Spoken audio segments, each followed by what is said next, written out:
नक्सलियों की कायराना करतूत, करेगुट्टा की पहाड़ियों पर आईडी ब्लास्ट किया गया है। इस आईडी ब्लास्ट में 10 जवान घायल हुए हैं। सर्चिंग जारी है।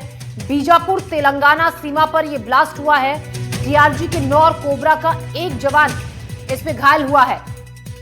इलाके में सुरक्षा बलों का सर्च ऑपरेशन तेज हो गया है। करेगुट्टा की पहाड़ी पर जवानों ने बरामद किया है आईडी। यहां पर आईडी ब्लास्ट किया। नक्सलियों की कायराना करतूत, जिसकी चपेट में आकर कुछ जवान घायल हुए हैं, जिसमें बताया यह जा रहा है कि 10 जवान हैं जो घायल हुए हैं। डीआरजी के 9 और कोबरा का 1 जवान घायल हुआ है। पंकज सिंह इस खबर पर ज्यादा जानकारी के साथ हमारे साथ जुड़ रहे हैं। पंकज, कायराना करतूत जिनको लगातार अंजाम देने से बाज नहीं आ रहे हैं नक्सली, हालांकि बड़े ऑपरेशंस उनके खिलाफ चलाए जा रहे हैं, उनके खिलाफ उन ऑपरेशंस में सफलता भी मिल रही है। ऐसे में ये फिर से आईडी में ब्लास्ट किया है, जिसमें कुछ जवान भी घायल हुए हैं। देखिए, मैं बता दूं कि जो करेगुट्टा का हिल्स है, ये नक्सलियों के एकदम पकड़ का पहाड़ है और इसमें नक्सली हमेशा अपनी मजबूत स्थिति बना के रखते हैं। इसी को घेरने के लिए दंतेवाड़ा और बीजापुर से टीम निकली हुई थी और जिसमें डीआरजी दंतेवाड़ा और बीजापुर के डीआरजी और एसटीएफ कोबरा के जवान शामिल थे। कल भी एक आईडी का ब्लास्ट हुआ था, जिसमें सबसे पहले बीजापुर का 1 जवान घायल हुआ।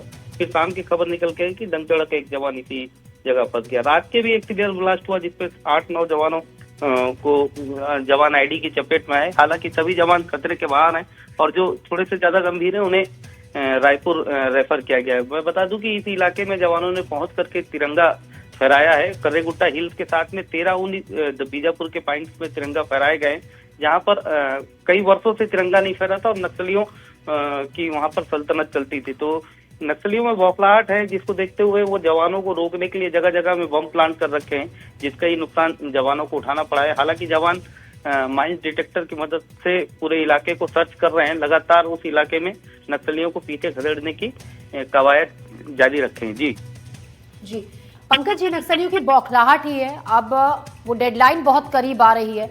ज्यादातर जगहों से नक्सलियों का सफाया हो रहा है और जहां कुछ एक जगह पर सक्रिय है नक्सली, वहां पर इस तरीके की घटनाओं को, कायराना करतूतों को अंजाम दे रहे हैं। निश्चित तौर पर नक्सलियों के खात्मे की जो डेडलाइन है बहुत नजदीक आ रही है, जिसका परिणाम भी दिखाई दे रहा है कि बड़े पैमाने पर नक्सली सरेंडर कर रहे हैं, न्यूट्रलाइज कर दिए जा रहे हैं, बड़े बड़े उनके लीडर मारे जा रहे हैं, जिसकी बौखलाहटी दिख रही है कि जो बचे शेष नक्सली है जो बीजापुर सुकमा के बॉर्डर इलाके में, तेलंगाना के इलाके में है, ऐसे नक्सली जो पहाड़ी का इलाका है उस इलाके में कई जगह बम प्लांट कर रखे हैं। पहले से उनके बम वहां पर प्लांट हैं।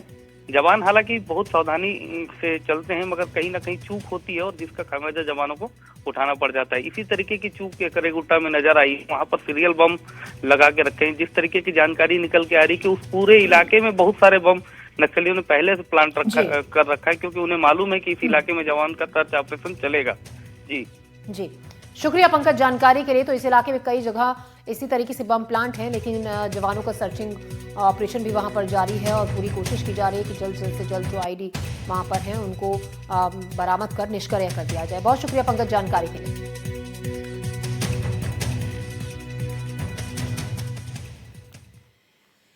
बढ़ते हैं आगे। खबर जबलपुर से है, जहां निर्माणाधीन पुल के पास एक बड़ा हादसा हुआ। हादसे में एक मजदूर की मौके पर ही मौत हो गई।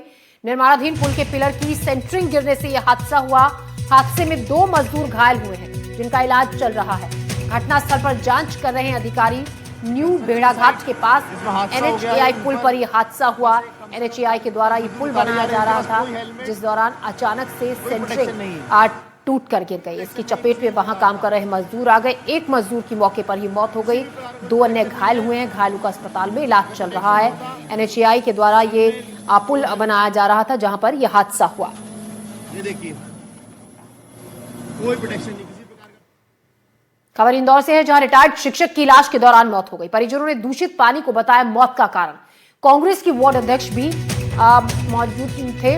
राजाराम बोरासी, तबियत बिगड़ने पर उन्हें अस्पताल में भर्ती कराया गया। अस्पताल में इलाज के दौरान मौत हुई थी। पीड़ित को दिल की बीमारी थी। स्वास्थ्य विभाग ने कहा, ये जानकारी दी। परिजनों ने प्रशासन पर आरोप लगाया है गलत जानकारी देने का।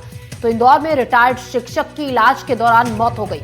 परिजनों ने इस मौत की वजह बताया दूषित पानी, जबकि डॉक्टर्स का ये कहना है कि पहले से बीमार थे, उनको दिल की बीमारी से वो पीड़ित थे, जिसको लेकर उनका इलाज चल रहा था। परिजनों ने आरोप लगाया गलत जानकारी देने का।